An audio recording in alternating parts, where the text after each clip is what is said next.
टीव्हीवर दाखवलं पाहिलं असेल तुम्ही कार्यक्रम तो दिल्लीचा.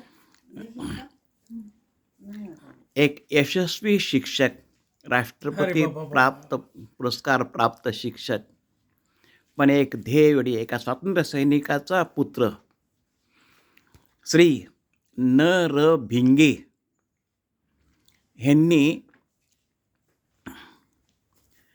जे स्वातंत्र्यपूर्व काळ म्हणजे निजामाच्या काळातला पंडित नरेंद्रजींचा यांचे भाषण ऐकलेत, पंडित रामचंद्रजी देहलवी यांची भाषण ऐकलेत.